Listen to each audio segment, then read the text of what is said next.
Hello, everyone, and welcome back to Halal Pigskin, where everything is always fresh and 100% halal. We have your two favorite New York City Habibis, Mo and Ramy, and a special guest, Eric, today talking sports, life, and keeping you from being haram. I am your producer, Sean. How are we doing, Habibis?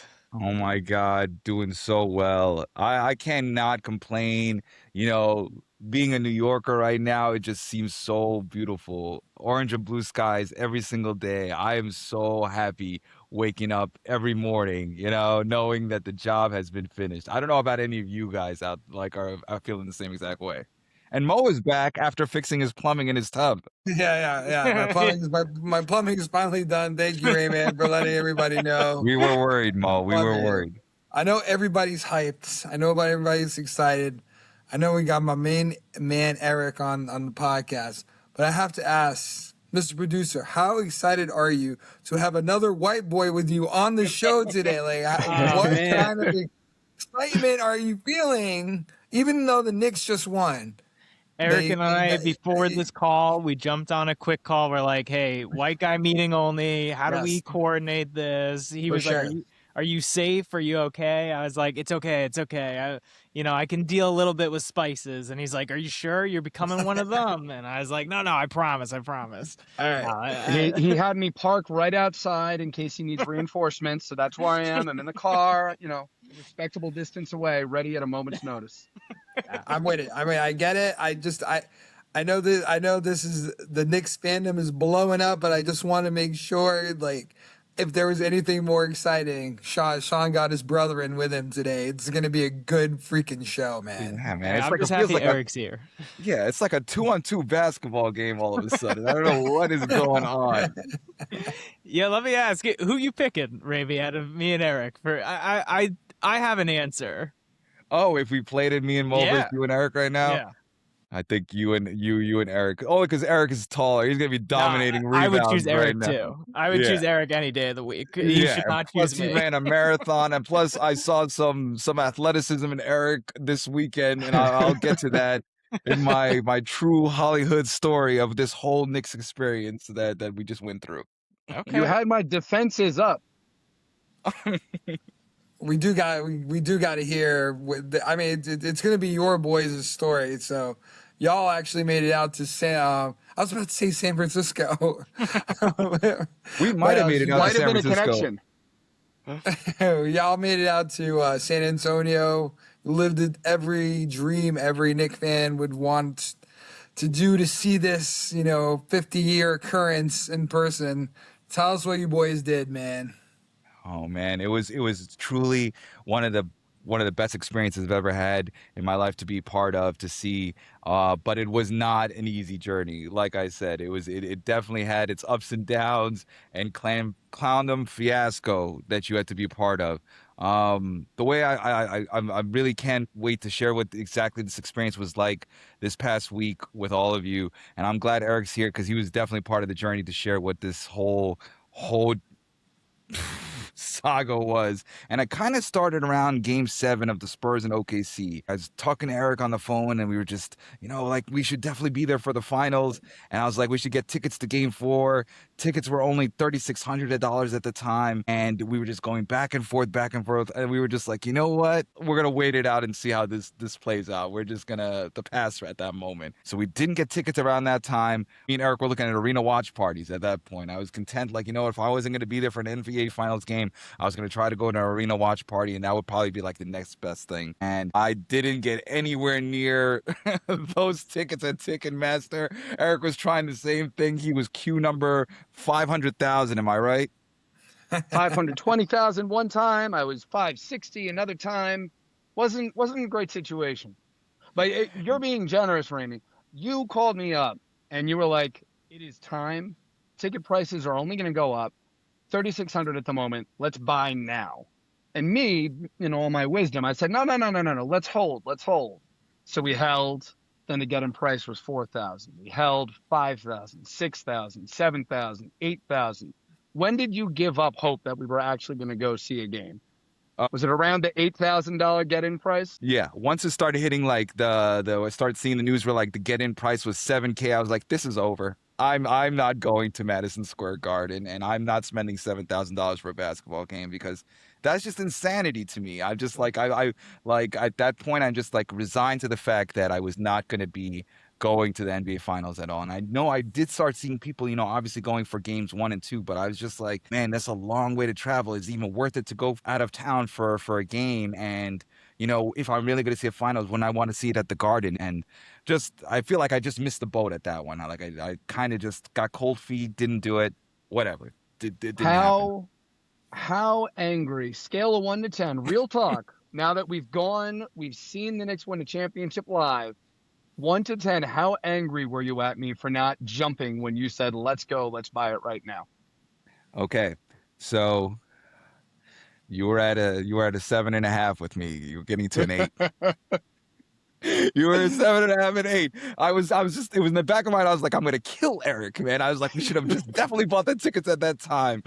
But like it all works out for the way it's supposed to be. This is the moment of the story. Everything works out the way it's supposed to happen, right? We decided, okay, the arena watch parties aren't going to work. We really need to go to a game. If we're ever going to go to a game, this is the time we have to consider going to Game 5, right? So I called up Eric and I was just like, Eric, before Game 3 happens, that's the game that Trump was going to. We should really buy our tickets. We were looking online. They were pretty affordable. I was like, this is not bad at all. And, obviously, if you went through Ticketmaster, they were going to geo-lock you if you didn't live with a 150-mile radius to buy a ticket. So we decided, you know what, we're just going to buy our tickets through StubHub, book everything, done. Literally before tip-off, had everything that we needed in terms of flight, a ticket to the game, hotels, completed. And I was super, super happy about that. But just a quick question, through the whole Ticketmaster keeping out road team fans from taking over arena, just curious what you guys think. Do you feel that's respect for the home team, or is that just a grimy move by Ticketmaster? I think it's very grimy, but you have to understand the New York fan base is just different than any other fan base. As we've seen, there's nothing like New Yorkers coming and taking over your whole stadium and city. I mean, it happens for the Mets. If the freaking New York Mets can take over Miami or Atlanta or whatever, what are the Knicks going to do? And they're a million times more popular than the Mets. There has to be maybe some kind of control, but again, it's a free market. If you have the money to get your tickets, you should get your tickets. End the story. Lock it up. That's it.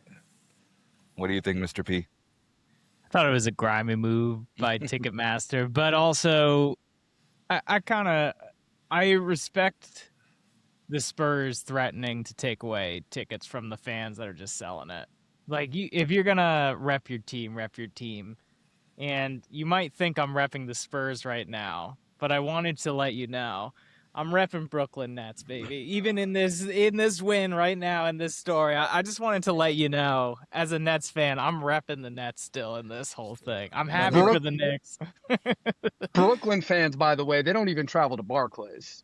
So completely different animal here. Hey, it's very true. We're still in Jersey. It's really hard to get there. But listen, Knicks fans you guys are a different animal compared to the Nets. But they say theoretically it's because they want to give actual fans a chance to purchase the tickets, and I understand that, and I'm with it. I would say though, like, limit the amount of time. So say for the first, 3 days after tickets go on sale, it's only within a 150-mile radius, but then open it up, because Spurs fans weren't buying, and we could have saved a lot of money if we could have bought direct via Ticketmaster. So do it, let the real fans in if there are any, but then open it up to folks that are willing to travel. Yeah, and you got to give folks who are willing to travel like you guys and go through everything you went through. Yeah, have a chance to see your team and back them up. I don't know. I'm a little conflicted because a town like San Antonio is going to be taken over with guys like you, but you guys are you're real Knick fans, and it's a once in a lifetime opportunity. When is this going to happen again? Who knows? That's right. When is it going to happen again? And that was all kind of like the moment we were just like, where we're all in at this point. We really wanted to be there. Game 5 was the game that we were decided we're going to actually fly out, be part of the whole experience. But, we didn't even know if Game 5 was going to happen because Game 3 didn't start yet. But Game 3 begins. What do you know? Trump brings his aura on into the Garden Arena, and we lose Game 3. And it doesn't get at that point, we're just like, okay, Game 3 we lost. So that means we definitely are going to be able to see a game in Game 5. And I was like, okay, this is going to be pretty exciting. Like our game is definitely happening at this point. But what kind of game are we going to go to? Are we going to a closeout kind of game, or is this like we're going to fight for our lives with the series tied? So either way, it was either going to be built up into one of the biggest games in Knicks history, in franchise history, and it was just super, super exciting to be at that point. Like this is happening. Game 4 goes on. Everybody knows biggest comeback in NBA Finals history. OG's name will ring out forever in Knicks lore as the man who turned this and kind of put it on, on notice that this is actually the team that everyone should be rooting for. And when he made that tip, and I was just like, oh my God, this is really a moment that we are potentially going to see a championship game. I don't know. Did you have that feeling, Eric? I am a very superstitious guy. I am very afraid of jinxes. But I will say I was very hopeful. After we took Game 4, that's the type of game that will crush you and just take your spirit. Like that's what happened to us against the Pacers last year. That's what I think we did to the Cavs in the Eastern Conference Finals, Game 1. And the Spurs had a look of the team, or we had just done that to them after Game 4. I mean, you could see the frustration on Wemby's face. That whole team, the air was taken out of them. I was secretly rooting for the Knicks to lose that Game 3. I wanted it to get to a Game 5. I was at a big work event all week, and I wanted to make sure I can have the same type of experience where I could sit and watch it. But that Game 4, I watched with a whole bunch of work people. And I've never had a closer, more intimate moment with the people that I work with watching that miracle tip in from OG. And it's something I'm never going to forget ever in my life. It was such a cool moment. It was such a cool moment to have with those work folks. I can't even imagine what you guys went through. This guy's never going to have to pay for a meal again in New York ever.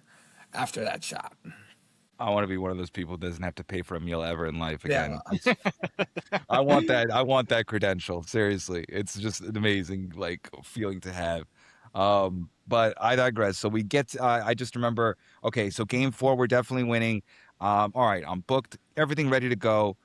I was talking to Eric. I was like, listen, Eric, I think we should leave the day before, and get there on Friday, and then Saturday's the game. So at least we just have a little bit of time and a little bit of cushion just in case anything happens. Ramy, can I ask Eric one quick question? Absolutely. Now that you guys had everything booked, how is that conversation with the wife, Eric? She's all in. She's fully supportive. She's been here for every step of this Knicks jersey. Miles has been here, my son, my 5-year-old, for every step of the way. He's always got his Brunson jersey on game day. Our dog, Tyler, he's got his Brunson jersey on for game day.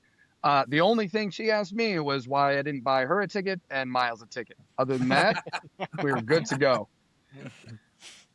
All right, I had to ask the question. So I just remember getting to the airport. We had a 4 p.m. flight on Friday. Get to the airport. Okay, this is where the story gets a little bit, you decide for yourself, and we can definitely kind of let you in. We had a layover that flight was going to stop at Dallas. From Dallas, we were going to go to San Antonio. I decided that I did not want to drag my suitcase during this layover. So I decided to check my bag as soon as I got to the airport, right then and there. And I wanted to ask you, is there any social norms for checked bags or is it, if you're going for a weekend, you don't check a bag, or when should you check a bag? I never check a bag. Okay. I never tried to. Why would I do that? It's a pain in the same ass. way. Same way. Like Yeah. they might lose it. You've got to go somewhere Yeah. else after you get off the plane and wait for a Yeah. little Ferris wheel to go around. Like, what are we doing? No, yeah. Why are you Okay. checking your bag, man? Go ahead, Mo. I check a bag. I check a bag all the time. But Yes. I do. I check a bag all the time. I usually check a bag for work because I have usually a very large bag. But if it's for a short trip and my layover is an hour and a half, you've got to take in the timing where people can physically be able to take your bag from one plane to another. So I would, if there is some kind of changeover that you're taking or some stop, there's got to be at least a 3 hour layover for me to feel comfortable that I'm doing that. So Okay. hour and a And half is crazy. And just to clarify, Mo, you said something there. You said you've got a big bag for work. So Yes, it's usually a huge bag. So you can't even take this bag on as a carry-on. You have to check it. No, you're right. For the most part, it's something that I have to check in. So it's usually a big bag for work. But I have been known to take smaller bags I'm checking them in if it's going to be a long layover or it's going to be a direct flight. So I'm with that. I don't like carrying it around either, but hour and a half, that's a ballsy move on your part, my man. All right, good to know. I just didn't know, like, you know what, and this kind of helps me realize for next time about at least duration of the trip, like if it's a weekend, and also how, if you do have a layover, how long is your layover? If it's a shorter layover time, might as well just hold on to the bag. If it's Yeah, longer, you got to give the airline some time to be able to move and shake. They know they're not going to make it, and so they already know that right off the bat. They're laughing at you when you're doing that. There's a chuckle. There's a chuckle going on behind the scenes. For sure. well, And especially if you're going to San Antonio, they're going to lose your luggage for sure. oh my God, there was You ever think of that? So, yeah. they definitely felt like there was something happening behind the scenes because the flight was delayed an hour because of plane maintenance, and so the flight, instead of leaving at 4, was leaving at 5. And I was just like, you know what, that's cutting it a little close, because our layover at that point was going to land us and we'd have 40 minutes to catch the connecting flight from in Dallas to San Antonio. So I'm like, okay, this is going to be a lot tighter than it was originally supposed to be. I got online. I taxed a question to the gate agent because we have a layover, and he seemed very calm. This guy was jovial, very nice. He was making jokes. I was like, oh, everything is going to work out just fine. And this other Knicks fan who saw us talking to the gate agent, you know, he comes up and he's like, that's the thing, the whole like waiting area, people in right in front of the gate, or majority of them were Knicks fans. And this one kid comes up to us and he's like, hey, wondering, is everything okay? Is everything going to be fine? Are we going to make our flight? And I was like, yeah. He said everything should be fine. I think this is going to be great. So me and Eric were just like, Eric had showed up at that point, and I was just like, you know what, Eric, let's go to Chase Sapphire Lounge. I think this is going to be good. We could just kick it. We have another hour before we get on our flight. We could just relax a little bit. We walked all the way over to the Chase Sapphire Lounge. By the way, LaGuardia is looking very, very nice these days. I hope all of you are flying out of there. I love the renovations out there. And we got to the Chase Sapphire Lounge. Unfortunately, they were already full, but we were just basically having conversation with the person who was holding the door, and he comped us 2 tickets to go to the Air Canada Lounge. So we were like, oh, this is even perfect. This is all working out even better. We go to the Air Canada Lounge. They're playing the World Cup. Canada's playing its first game. I was like, this is pretty interesting. This is fun. We're in the Air Canada Lounge. We're watching the game where Eric's having a chickpea and grilled chicken salad, and he's being healthy about it, and it's all going good. And right then and there, we're sitting down, and we get this alert, and we look at it at the same exact time, and I'll never forget our faces because it said flights canceled. And I don't know about you, Eric, but I literally I just panicked at that point. I don't know if you kept it together or you just felt the same thing. I mean, 2 things. First of all, we should have known something was up, because when you said that the gate agent was making jokes, all of his jokes were about how we would definitely make it from Dallas to San Antonio because all these other flights were delayed. So we would get on one of them anyway. Should have known. Should have known. And second of all, at this point, for whatever reason, I said this to Ramy from the beginning. I said, this trip, it's going to be absolute chaos, absolute clown work. But at the end of the day, everything is going to be all good and it's going to be a blast. So I was alarmed, but I wasn't particularly worried at that point. I figured, let's just go to the gate, figure this out, get another flight, get on with it. Yeah. We literally just booked it from Air Canada. We left all the plates of food. We ran all the way back to that jovial guy. Eric didn't finish his meal. He They did owe me finish dessert, that. man. They owe me dessert. I need a brownie, Air Canada Lounge. Did you crush the salad before you left though? Oh, yeah. All right, good. I would have been so mad at you. No 'Cause there's morsel probably a left good- behind. Good, because there's probably a good chocolate chip cookie you left behind over there. Yo, the chocolate chip cookies were fire, Mo. I'm not gonna lie to you. No, no. The minute you mentioned the Sapphire Lounge, they have the best. I know that's not where you went, but they have the best chocolate chip cookies at the Sapphire Lounge. Okay, but Yeah. like Air Canada's was not playing either. I was completely impressed. I had like 3 of those cookies. It was ridiculous. They're like the thin and still. Yes, Yeah. Mo, my man. Yes. No, it's one. So they're coming out of the same kitchen then. Oh, okay. Yes, They're that coming is out of the exactly same the right one. kitchen. One They're coming there. out of the same kitchen. There's zero judgment here, by the way. But as Ramy said, I got a grilled chicken salad. I'm like, let me get some protein. Let me fuel up for this adventure. Ramy comes back with a wine glass filled of Diet Coke and 3 chocolate chip cookies and a napkin. Like, okay. We're approaching this a little differently. That sounds very much like Ramy. I was ready to have fun this entire weekend, and this is how I was gonna get it started. Right before our world was basically turned upside down. We got that alert. We literally left all the food. We were going right back to my man, the jovial little agent, that we were to go get him and figure out what the whole situation was going to be and what we were going to do. We get back to the gate and he's gone. So then we look around and we're just like see another gate agent for like another flight. And I'm just like, you know what? We just got to talk to somebody and see what's going to happen. So we go over there.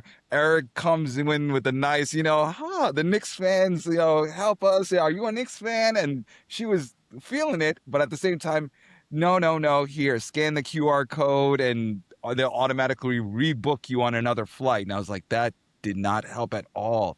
And we're looking at our phones to see if they rebooked us anywhere.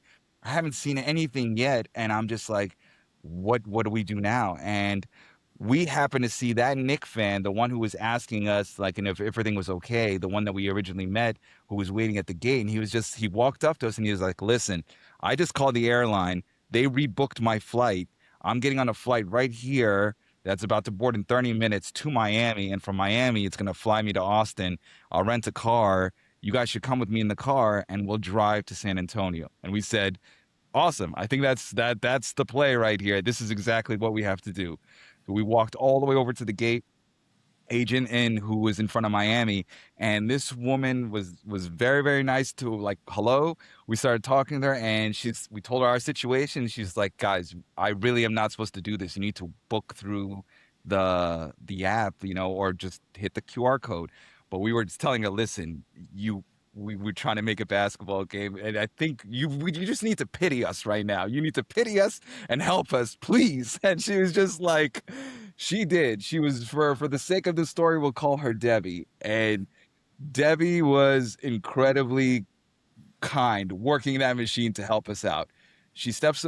Eric's like, you know what? I'm going to call American. I'm going to call it. It was all American Airlines. I'm going to shout them out here. I'm going to have to call them out on here. So Eric is like, I'm going to call the airline, and he stepped away. And I'm looking at Debbie, and she's working her computer machine like I've never seen before. And she's doing everything that she can. She's like, you know what? I can get you on this flight. Did you come with did you check a bag? Eric came back. He was like, I didn't check a bag. She looked at me, did you check a bag? I was like, I did check a bag. And she goes, well, this isn't going to work. You have to go with your bag. You can't get on a plane without your bag. I looked at Eric and I was just like, Eric, you got to just go. I am not going, man. I can't do this. You got to step on this plane. His brother was also coming to this game too and meeting us out there. This is like, I'm a fallen soldier in this story. And Eric showed me why he's my boy and a loyal man. He said, Rames, I'm not going on that plane without you. And I was like, damn, man, that was very, very, very, I will forever remember that. Why didn't you get on that plane, man? I just wanted to ask you. I was very, very appreciative of that. Of course I'm not getting on that plane, man. It's not even a question. We set out to do this together. We're going to do it together. Wherever we end up, it's going to be together. Oh man, would you guys ever get on a plane and just ditch, like deuces on like? And at that point, if there was something that you needed to see, would there ever be a moment would you do that? What do you say, Mr. Producer? I mean, if it's the Nets championship, no, I'm just kidding. No, I wouldn't leave my friend beyond. I would just suck it up. You got to take it's. Depends on the friend. If Depends on the friend. What are your Like- if it was you or Ramy, I wouldn't do it. I would not do it. Eric, I don't know about. No, I'm just kidding, Eric. I wouldn't do it with you either, man. We've shared some good times, so I couldn't do it to any of you guys. If it was a Mets championship, I don't know. I have to be honest. I really don't know. You're not afraid of karma in that instance? You leave Oh, yeah. somebody behind? I know it is karma, but we paid a bunch of money for the tickets already. I guess I probably wouldn't go. I honestly probably wouldn't go. But like the Mets one, I would have to say that's the one I would have the hardest time with. But I probably would not go. Cowboys for me. I get that. Like if it was at also in Dallas and it was the Cowboys game, I'd be like, "Ah, this stings." Like, no, I feel you. If it was Mets clinching and I'm coming back home, it was Mets Yankees coming back to New York, and I had tickets for that at Citi Field, that would be the hardest one for me. I think also if like for some reason the owner of the team was like, "Hey, everyone who came here that's a fan, you're getting a free ring," and I missed that, that one would like that I'd like cry. I for mean, that. that's never happening, but No, okay. That one I would cry. Yeah. So So Eric wouldn't get on the plane. Eric wouldn't get on the plane, and Debbie's still working on the computer. All the alternative flights to get to San Antonio were either for the next day or for Austin were going to be for the next day, and they would make us arrive in the town well after the finals was like in the over or something. It just essentially was just ridiculous. Each itinerary was worse than the one that they were kind of producing. So she said, finally, like she literally said, my advice, take this Miami flight. She made it work where I can get on the plane and Eric can get on the plane. I just couldn't get my bag. And I was just like, you know what? I just resigned right then and there that I'm not going to have my bag and any clothes for the weekend. I'll figure it out. And these guys behind us who were other Knicks fans who got in the same situation where their flights were also canceled, they started hearing that what we were getting and they wanted the same hookup from Debbie. So they were ready to push us out the way so that they can get their flights to get on this same flight to Miami and then from there to go to Austin. Yeah. And then, yeah, so they were like, yo, can you just hurry up so we can get our tickets too? And at that point, I'm just like, okay, fine. So they printed out our boarding passes and I'm like, you know what? I need to go to the bathroom. I run to the bathroom and I come back and I see this reporter. This person is a reporter, and she's talking to Eric, and she's talking with Eric, the two guys who were standing behind us, and the Knick fan who gave us the lead to go speak to the gate agent in Miami. And Eric, I never got this part of the story. How did she approach you, or where did she come from? She was in the same situation as us. She just saw we were standing in a circle, a bunch of Knicks fans, and she asked what we were doing, and we said our flight had gotten canceled, and so we were getting on another one. And she said, "Oh, I'm with, I don't know if we're naming brands and names and things." She said, "I'm with Big Paper Company, and are you guys interested in telling your story?" And we said, "Sure." She hit record. We started talking. She started asking questions. Yeah. So I guess I came right back in the middle of that conversation, and she was just asking us a question about like everything that just happened. And I was at that point where I was just telling her, "Listen, I just checked my bag. I'm an idiot. I have nothing to wear for this weekend, but we're trying to figure it out and try to get our way to San Antonio after our flight just got canceled." And you know, the only thing the airline was really just saying is that because there were weather issues is the reason why these flights were getting canceled. And right as we were talking with her, you know, she was asking our name, our age, and all our details. They started boarding for the Miami flights. I'm like, Eric, let's go. So we get into the plane, right? And I was like, oh man, I really don't hope I have a bad seat for this thing. I'm like, I can't even. At this point, I'm being a little as much bougie as I'm gonna be. I'm like, I really hope I don't have a bad seat. I get there, I'm the last seat row, and I'm sitting bitch right in the middle, and I'm looking at Eric, and he's also sitting middle, and I'm just like, oh man, this is a disaster zone, man. Okay, whatever. I'm just going to Miami. It's gonna take 2 hours, and I see Debbie on the plane, and Eric is saying she's picking people off the plane. So, Yeah. a He's couple taking points of people order. off the flight. A couple points of Why? order. So first of all, real shout out to Debbie. First gate agent that we went to was like, I'm very sorry, but the airline that we work for, we no longer have customer service in the airport. Because why would you need customer service in the airport where you Yeah, have right. flights flying out of it? It's crazy. Right. It makes no sense. Yeah, Yeah. yeah. So she's like, I would love to help you. We cannot help you. We're not allowed. Policy dictates that you scan this here QR code and you can live chat someone, or you can be on hold for about an hour before somebody picks up. Those are your options. And so Debbie hooked us up. We told her, we said, we need a hero. And she was that hero for us. But like Ramy said, she wasn't a hero for everyone. So we get on this flight. We were booked last second. And apparently now we were over the weight limit collectively as an airplane that they could fly with. So then she comes on and she starts yanking individuals off the flight because we need to be a little bit lighter. And I'm just kind of sitting there like, ooh, I hope they don't go by whoever just booked last. And they Right. didn't, which was fan-freaking-tastic. I don't know the rhyme or reason for how she picked who she needed to pick, but all of the Knicks fans in there were kind of like side-eyeing each other. We all got away with it. Yeah. Were people pissed, the ones that were getting picked off? I didn't even look them in the eye, man. I was just like, I can't even stare at you right now. I would say surprisingly compliant. I think everyone was surprisingly compliant. I would not have gone quietly. People would have been recording me as this interaction was going down. Oh man. Oh, this is nerve-wracking. Yeah. Yeah. All this is happening, and I still don't have my suitcase. I'm just gonna put that out there. You know, I'm really, really bitter about the suitcase situation, but you know, I digress. I'll let that go.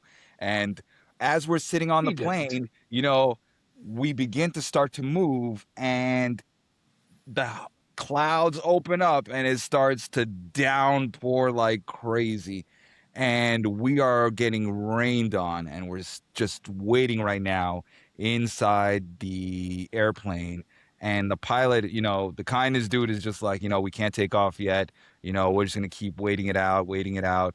And I'm looking around, and everyone's standing up. The other Knick fans who are on the plane with us are coming to talk, you know, and they're all sharing the concerns that, you know, we might have to come back to the gate if we don't have enough fuel to get us to Miami. And I'm just like, I didn't even think about that was really going to be an issue there. And it just could get longer. 2 hours. We're waiting in there taxiing. And this other Knick fan who happened to be on the plane, he's keeping tabs on another plane that his friend is on, and they're about to take off. So he gets in his own mind that, you know what, I'm going to try to go get that seat. I'm going to go talk to the captain to see if the captain can drop me off back at the gate. Oh my God. What is it? This is Mo, he actually went to go talk to the captain to drop him off. Like, this is something they do. well, doesn't the other captain is taxiing too? It's the same weather, you freaking moron. All of LaGuardia's at a ground stop. They told us. Yeah. Nobody is coming or going. Everyone is grounded. Okay. Yeah, I'm telling you, at this point, I will say this: all Knicks fans were leading on some kind of like hope that nothing was going to stop them for where they needed to be at that point, and whatever the ridiculousness that they were going to do, they were willing to accept that. And whether that meant I'm going to go talk to the captain, drop me off like he was an Uber, that's what he was going to do. My man came right back and he sat in his seat. He was just like, "All right, bro, how did that go for you?" Please, I would have kicked him in the head. I swear to God. He did seem a little surprised that it didn't work. Yeah. Yeah. Where Obligatory question. I'm assuming he was a white dude. was he white? Yes, I think so. I mean, it's like, that's only a white man could be that bold. No. Was he white, Eric? I don't know. Was he? First of all, no, I he don't. wasn't. I appreciate that you can't see any race here, but no, he certainly was not white. Wow. But secondly, I I, think the point stands. I think 9.5 times out of 10 that Yeah. it would be correct. 100%. Yeah. oh, so Whatever. The whole situation sounds annoying that anybody would stand up and go to talk to 1,000%. the captain. yo, just another quick tidbit too. While we were waiting to get on the plane, I did see these other two Knick fans also, father and son. Now the son is maybe like 16-year-old. The father, who was like maybe 50, they were sitting first class, right? So we have to obviously pass them to get onto the plane. He saw us, he saw me and Eric get on, and he was just like, "Oh, you guys got on, you made it, great." I was like, oh, "Okay, cool." That's for later on where we're on the plane. It's getting so DOT has a rule that you can only remain on the plane for 3 hours. So right now we're hitting the 2 hour mark, 2 hour and 10 minute mark. And I was just like, yeah, we might have to go back to the gate. And this is at that point, I had just resigned the fact that this was game over. We weren't going to make it out to where we needed to be to the Knicks finals game. And finally, the pilot comes on. He goes, "Listen, I got the green light. We were supposed to give you guys snacks.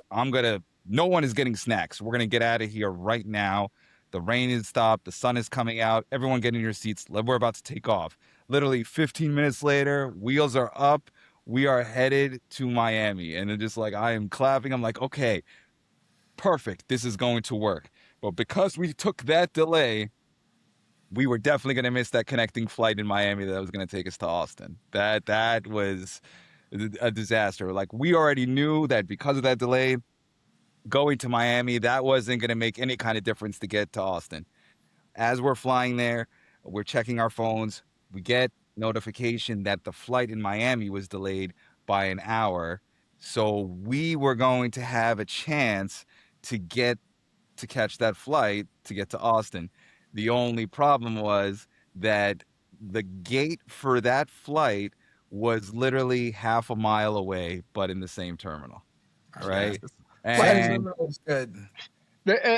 Half a mile away, same terminal, half a mile away. The other minor problem was that the plane was scheduled to take off at 10:30, whereas we were scheduled to land at 10:34.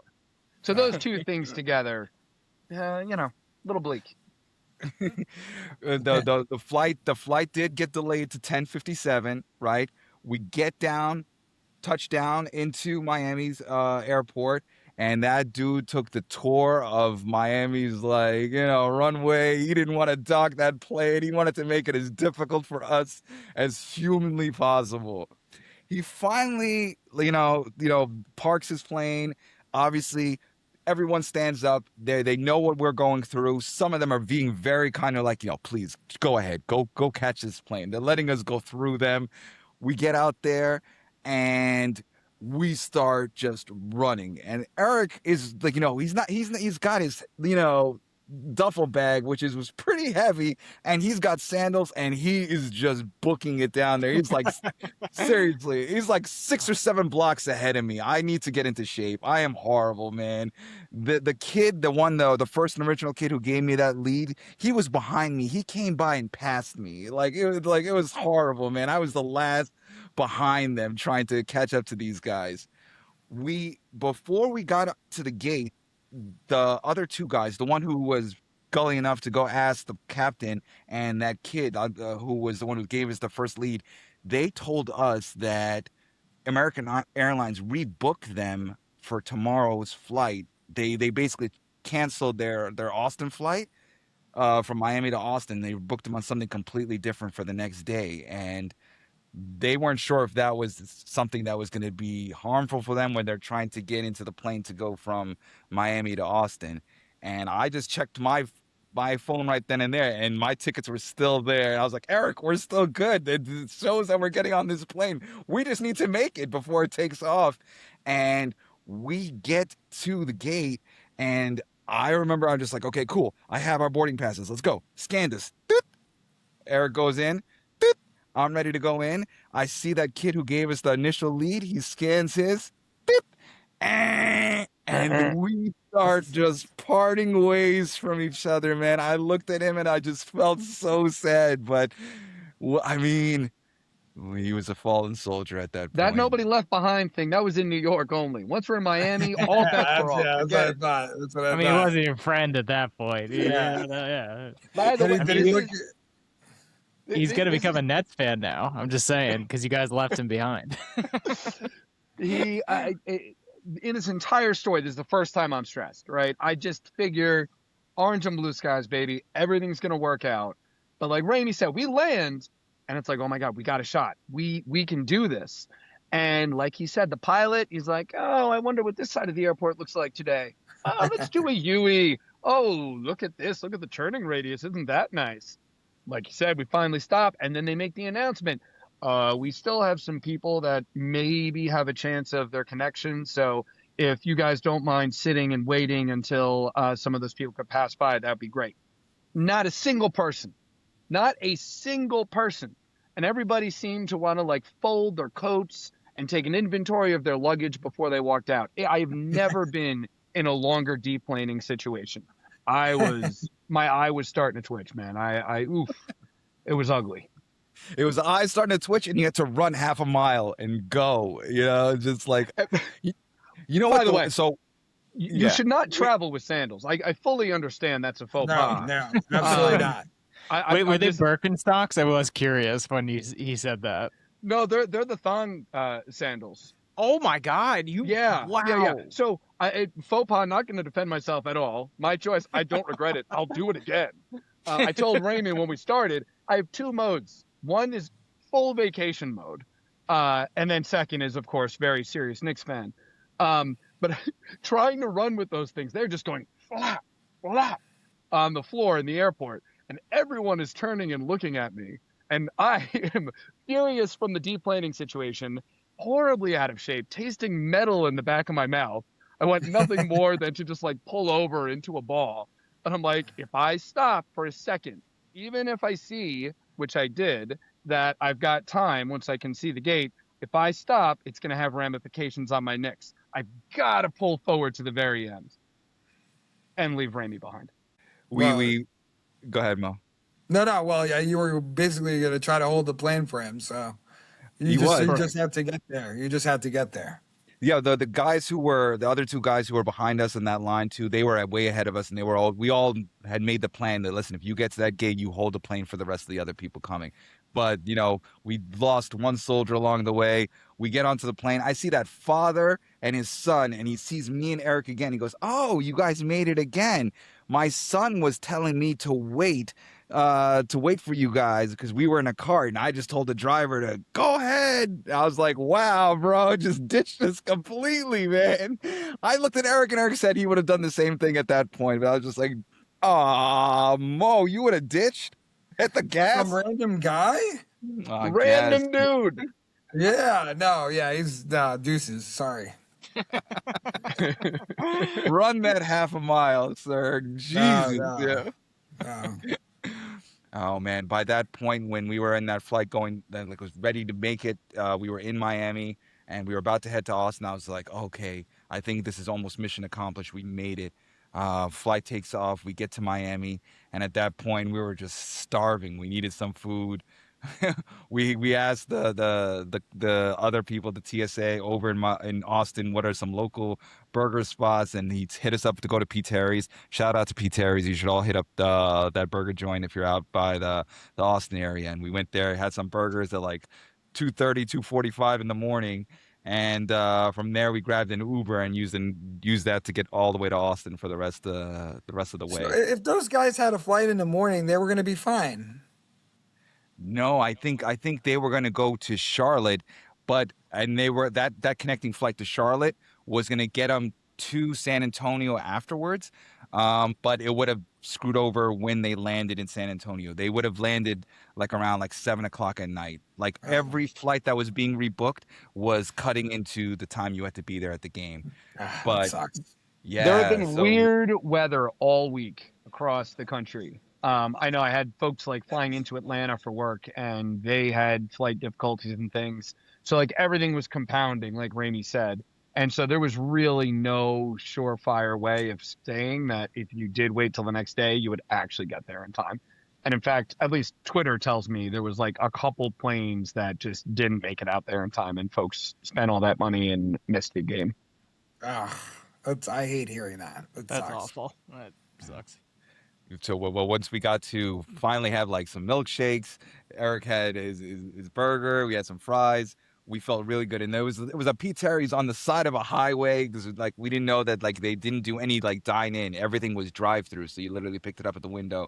And they had some picnic benches outside where you can chill outside and eat. So we were doing that. It was like 2:30 in the morning.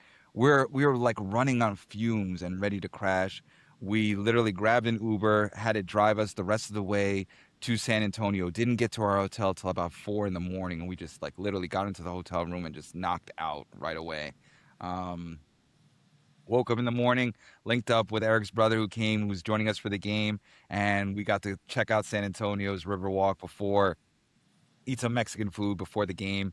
And we found out that the woman that was interviewing Eric was actually from the New York Post, and she was writing a story about all the flights that were being canceled and causing chaos for fans who were trying to get out to see the finals game. And it was really funny to see that whole experience was captured and it was just printed online. It was all part of this whole clown fiasco that we were going through. That essentially like a 4-hour, 5-hour flight turned into a 14-hour journey to make it out to San Antonio just to watch the NBA Finals game. So it was a harsh traveling experience to say the least, but well worth it because you know what happened in Game 5. Congrats gotta- on making it. I Go ahead, gotta man. ask, what was that moment like? I think that's what I was wondering when you guys are there, championships going, because I know Mo and I watched it I was watching in Jersey, unfortunately. Mo got to watch in New York, and it was electric here.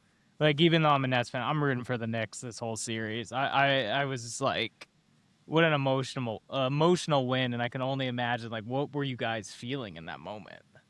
I'll let Eric go first. I've been talking it up, but I'll share what I thought too. It was surreal, man. It was surreal. I still don't know how I feel about everything. Like I'm going through different phases of emotion. In the moment when it happened, just jumping up and down, screaming, yelling, like in disbelief, so ecstatic, so excited. And then the next moment, it's like you don't feel anything, and you're in a different arena, and it's like I've been in Madison Square Garden after regular Knicks wins, where it's more electric of a feeling than it ended up being like 2, 3 minutes later, because they start pumping like regular just background music through the speakers. All the dejected Spurs fans are leaving. And all of a sudden, like the environment just kind of settles down and it's a little quiet. And you're like, what next? What do we do? What do I do with my hands? I don't know what to do. But it's kind of been like that ever since. Like, sometimes I just like shout out, like, let's go Knicks, Knicks in 5. I'm so pumped again, like caught up with the emotion and the enthusiasm. When I got home, and walked in the door, and Miles, my son, ran up and gave me a hug. I just picked him up, and that's when like the emotion really hit me. I started crying. I said, "We did it." Right after we won, I was thinking about my pops. He took me to my first game at Madison Square Garden before I was in grade school. And I didn't know what Madison Square Garden was, so I was panicking. So I was like, we're going to Knicks Arena, right? And he's like, there's no such thing as Knicks Arena. It's Madison Square Garden. It's where the Knicks play. I'm like, yeah, but Knicks Arena, right? And he was the one who put me on like the NBA at NBC. So I had taken a picture of my brother and I just screaming. I sent it to him immediately afterwards. So yeah, all kinds of like emotions and enthusiasm and disbelief and just utter surrealness in waves. That's so awesome to hear, Eric. Honestly, the minute I saw you, I was just sincerely happy for you, dude. It was definitely one of those experiences that it was also nice to share with Knicks fans too, who all journeyed out for the same experience. You know how many fist bumps that I gave out there, like go Knicks in 5. Like I must have been saying that all morning to different strangers, and who were all feeling the same kind of hope and love and belief for what they were about to experience with this team. Like they were just completely caught up in this experience, and I think they were just all riding this wave of this happiness. And when we were in the game and we're just watching it, I was just like, whoa, this is like, I really hope we don't lose this game. And little by little, we were just clawing away and inching back to it. And even when we won, right, it still didn't feel real to me. I don't think it still is if I feel real to me yet. Maybe if I was in New York and seeing all the New Yorkers who were experiencing that kind of version when they were looking at it, it would feel a little bit more grounded for me. I think at the parade when I seen like them coming down the Canyoneers, I'm like, wow, this is real. This is only where champions are really crowned, and this is how they celebrate. That's when it'll all come together for me. For me, I don't think it still has hit me yet. Even watching like when the Larry O'Brien Trophy or James Dolan was lifting it and Jalen was winning the MVP, it just didn't seem like that all happened just yet. We didn't want to leave the arena either. You know, like we snuck down, we're trying to get closer, and then just like security was doing everything in their power to kick us out of there. They didn't want us in the building anymore. They were ready to get rid of all the Knicks fans and just tell you to start moving. Right when we got to the stairs, we were like, no, we were not ready to leave yet. We're gonna take the elevator. We walked back, and the lady's like, you can't come back here. And then Eric's brother starts, hobbling with the knees. Was like, I have a knee injury, and she's like, okay, I guess you could take the elevator. I was like, all right, we're gonna stick around a little bit longer. We took the elevator. We took the elevator. We came downstairs.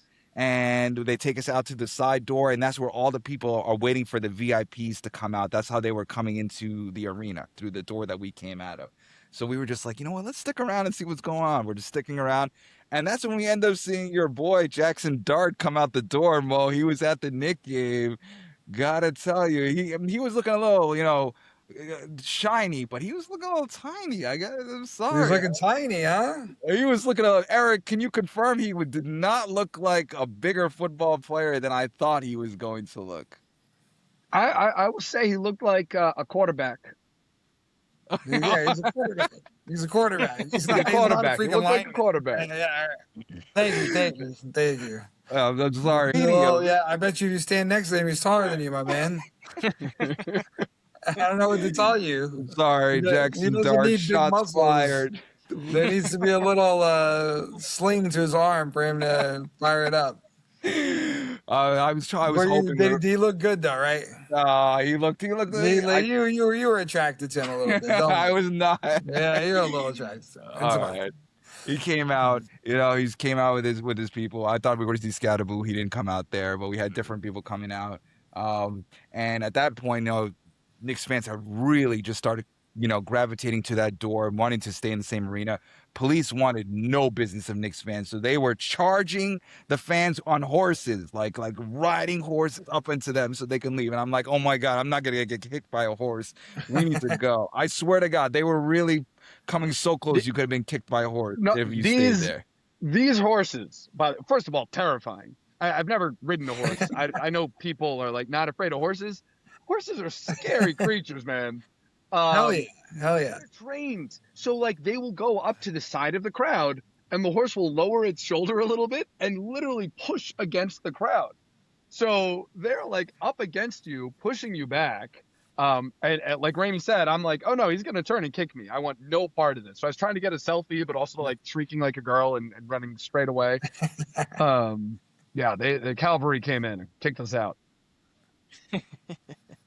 Well, you guys, it sounds like you guys have made the best of the situation that you could, being Knick fans over there. They're just trying to get you out. Yeah.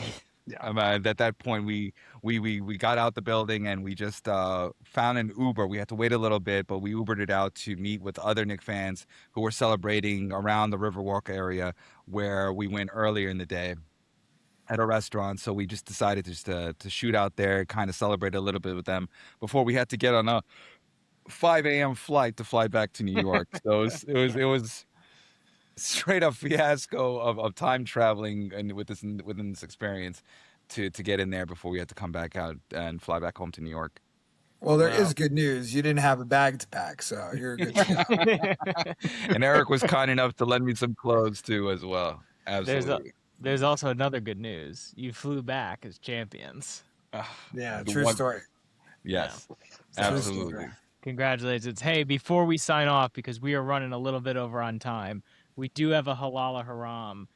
And it's kind of a special halal haram. I want to know, halal or haram, and I'm asking all three of you, who should get a Knicks championship ring? So I'm just gonna name 5 names, and you tell me halal or haram. First and foremost, Spike Lee. Halal or haram, deserves a ring. He's gonna get it. Halal. Halal. Deserves a ring. Okay. Second, Eric- Hold on, Eric, you Eric. didn't What do say you? anything. Yeah. I will. You got to pick one. I'll do an unenthusiastic halal. wow. Okay. All right. Second, Timothy Chalamet. Haram. I agree. So I think he I could love you, get- Chalamet, but He's shown a bunch of dedication, but he hasn't put in the time yet. He hasn't put in the Yes. work. no, he Okay. needs another 30 years on him. Yeah, Mhm. decades at least. And he needs like a rebuild somewhere in there, and then we could talk about it. John Turturro. Eh, I feel like he deserves it. I'm gonna say haram. I Okay, think okay. Spike still over him. Spike for sure. But if you're, I'm gonna say haram. okay. Yeah, I feel like if giving rings out to now just like the dedicated, like Spike's a different kind of like he's I gotcha. the top peer who would get a ring. Everyone else is like, I don't know. Gotcha. Well then, I'll cut it down to my last person, Taylor Swift. I mean, she clearly Oh deserves my god! it. Cut this thing off. Yeah, I'm surprised you didn't say one person. like 'Cause I Fat feel like Joe or there's one Tracy guy. Morgan. Tracy Morgan, I'd No, give you maybe. no. I just would love if they gave Patrick Ewing a ring. Okay. They Isn't he might. getting a ring? I thought he was getting a He ring. is? I should He's know. getting this. a ring. He's with the organization, isn't he? Yes. He has a Okay, role with the so he'll get a organization ring. right now, right? I think he's getting a ring. I can't What's speak his to what that role role? is. I didn't know. What, like a player development role? All right, good. I'm happy he's getting a ring. All right. And then the other guy should be Jaxson Dart, but then we could just close it up. Yeah. Him and Trump, right? Sitting together. Yeah. Telling They you, do. Mo, his shoulders are a little tiny. I just, like, They were tiny, right, Ramy? They were tiny, was just like we were towering over it. Maybe it was. You want to talk crap about quarterbacks, my man? Be I'm quiet just right now. saying, just saying. The horses came by later. I was like, it looked pretty small out there. I'm not trying to take away from this Nick moment. Eric, did you realize he was saying he's not a Jet fan? Did you ever hear this? Oh, I said that. Did you, that Ramy said he's not a Jet fan? Yeah. It's on the I was. podcast. I take. Oh, no okay, credit all for right. We the can talk system. about this later. This is some ridiculousness. let's make that a separate conversation because I don't want that to crash. Yeah, The separate cloud nine that I'm conversation. floating on right now. Yeah. No, you're right. We shouldn't. He's just talking crap about my guy, so I just was. Oh, I get it. All right. And with that, thank you all very much. Eric, thank you for joining us. Congratulations. Thank you, Eric. Congratulations, all Thank Knick you. fans. Thank you all. Please like, subscribe, and comment. We will see you next time.